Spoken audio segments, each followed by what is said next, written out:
name is Pat Rogan, and I live out at Alfords Point. I'm married with two grown-up daughters, two grandchildren, and I'm now retired. My wife Eunice, we indeed were looking forward to quite a long and happy retirement until I got the devastating news that I had mesothelioma. So here we are.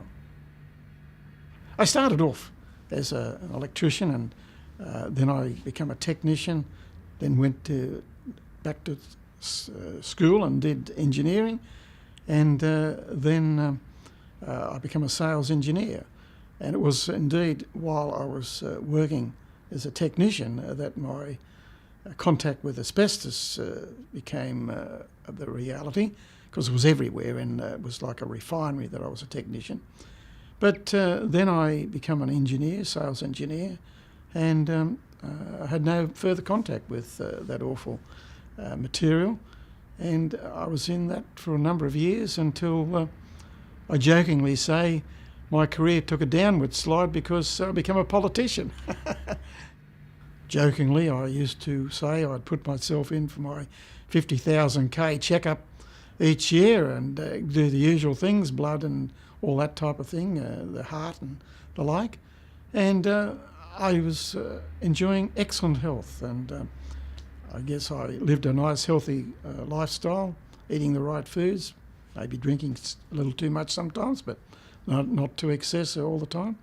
And I was really had things planned to do a lot of travel and enjoy life. And suddenly we were way north of Cairns, a little place called Trinity Beach, and I started to feel unwell and cut that holiday short, come back to Sydney, and I was then diagnosed with a collapsed left lung, and from that it was the diagnosis of mesothelioma was made. I could use the term devastating because I know my children are quite concerned. They're marvellous two girls, and my two grandchildren, and particularly my wife, who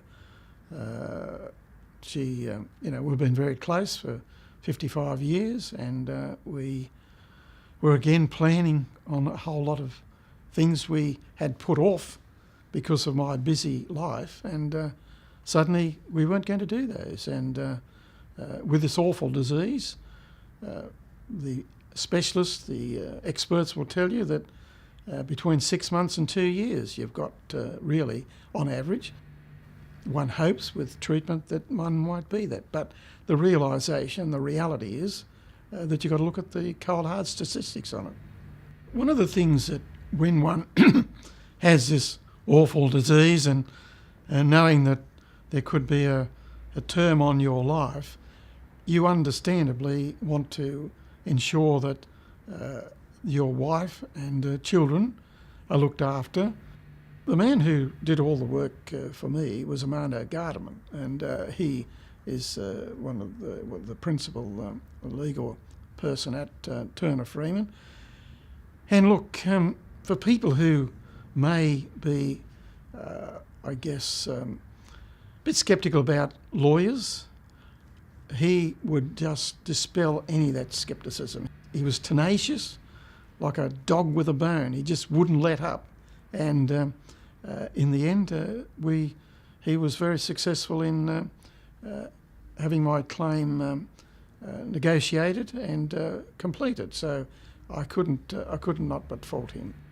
All steps of the way, he let me know, not only by telephoning or just talking to me, but also I got emails and then confirming letters, so that my file is quite extensive on all the information that I was provided. So at no point all the way along was I in any way left in any doubt as to what they were doing and how progress was going. The fact that Armando was able to get that settlement took a lot of, concern from my mind that I may have to sell the house to get another place that with this awful disease you have to have a lot of assistance with breathing and all those things.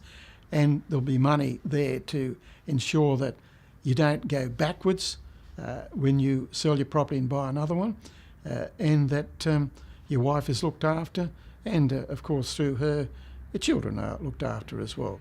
Turner Freeman also have this marvellous policy of a no-win, no-fee policy, which I think gives great comfort and relief to people, knowing that if perhaps their case is not successful, then they're not left with this staggeringly high legal bill. With the final result, it far exceeded my expectations. I really thought that it would not. The terms are confidential, can't be disclosed, but they far exceeded what I would have initially expected when I entered into this whole legal process.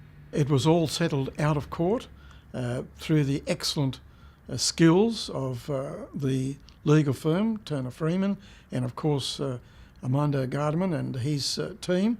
So I didn't have to go to court, and I couldn't look. If you had to give a mark for my admiration for the way in which they dealt with the case, the way they pursued it legally in every other way, then out of 10, you'd have to give them 20. So it's far exceeded one's expectations, and they couldn't come with a higher recommendation than I have with them.